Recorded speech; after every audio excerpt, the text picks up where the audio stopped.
Welcome to the Blue Dolphin News Network. I'm Michaela. And I am Dana. Please stand for the flag salute.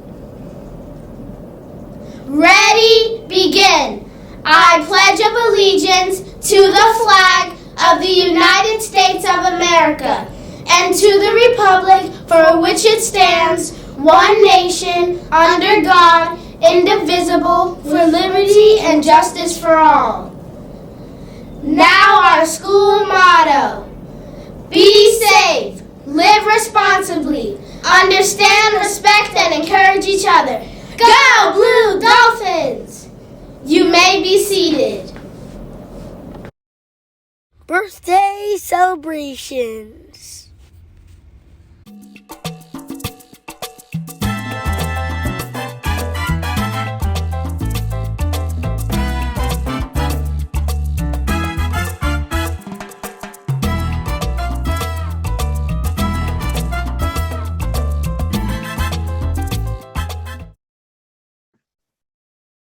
Good morning, amazing human beings. I am so excited to be here with you. We are celebrating a couple of things. First is Women's History Month. Next, it is International Women's Day today. So I love the fact that it's International Women's Day and it happens to be Women's History Month, and we get to celebrate all types of women, right?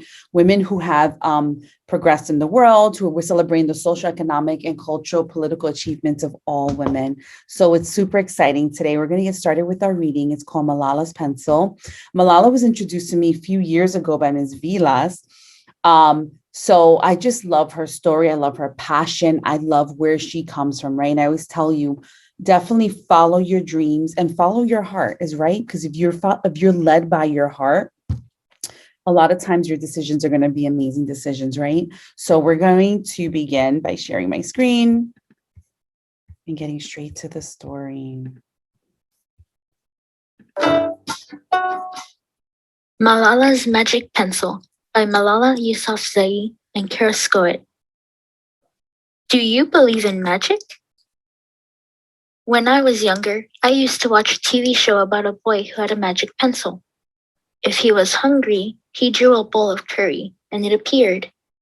If he and his friends were in danger, he drew a police officer. The boy was a little hero, always protecting people who needed help. How I wanted a magic pencil too.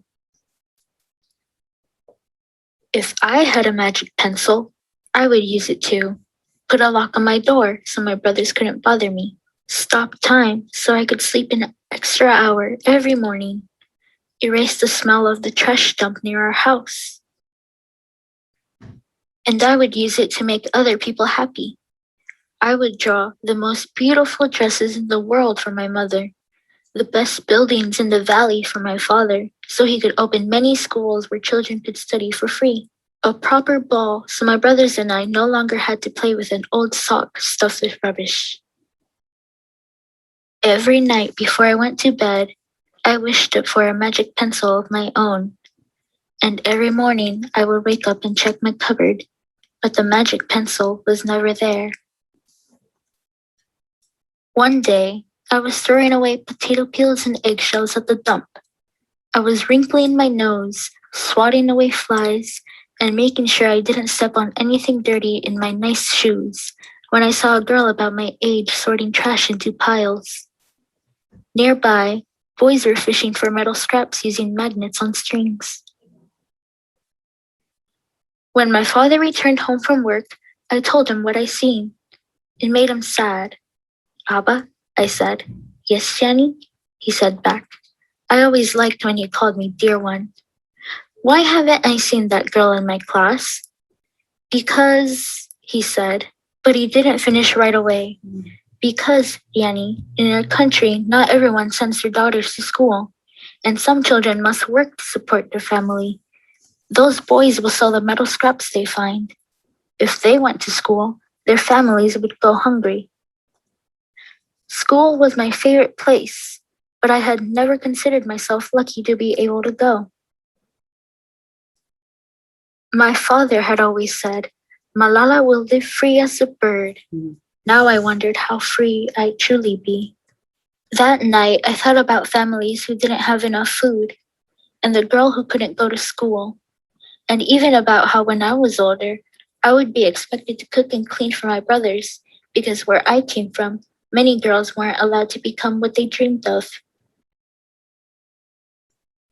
I knew then that if I had the magic pencil, I would use it to draw a better world, a peaceful world. First, I would erase war, poverty, and hunger. Then I would draw girls and boys together as equals. Over the next few years, instead of wishing for a magic pencil every night, I worked hard in school every day. I wanted to be one of the top students in my class. But soon, powerful and dangerous men declared that girls were forbidden from attending school.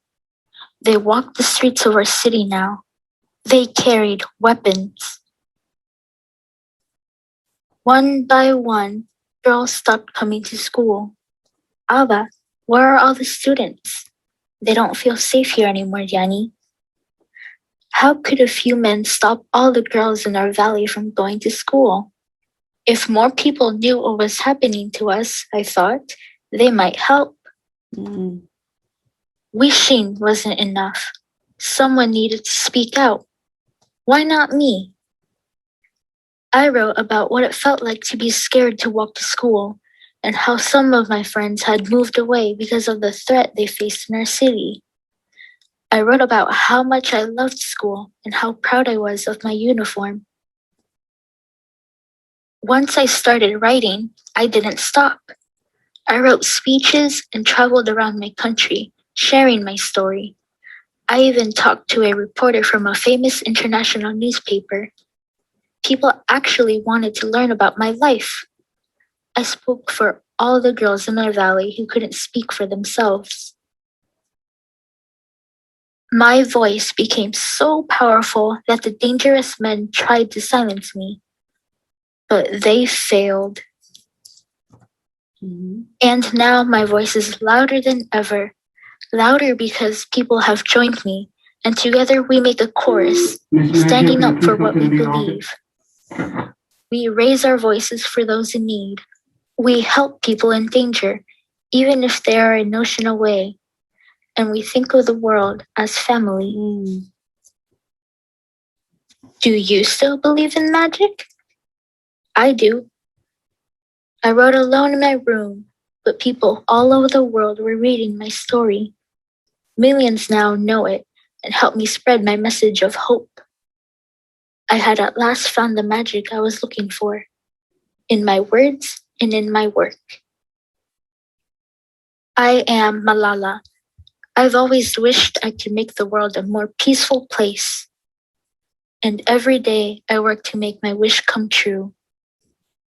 One child, one teacher, one book, and one pen can change the world.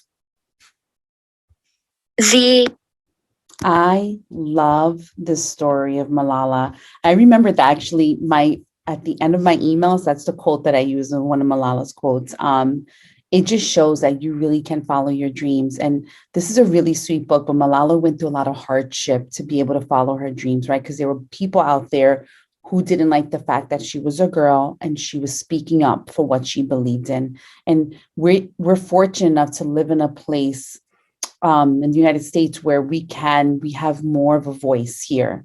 So that's why I always encourage you to use that voice in a way that's powerful, that's kind, that's proactive, making sure that you are making an impact on not only yourself, but your family and your community and your school. We need to make good choices. We need to make sure that we're always making good choices, that when we walk in the morning, we're grabbing our breakfast, we're saying good morning to our teachers, we're being kind to our classmates. And we have to remember the power of our words, right? Because if you make one harsh word or if you're unkind to somebody, it can really lead to a domino effect. So let's make sure that we are being very intentional about what we're talking about what we're saying and what we're sharing, and making sure that intention is done with kindness. So have a great, great day, everyone.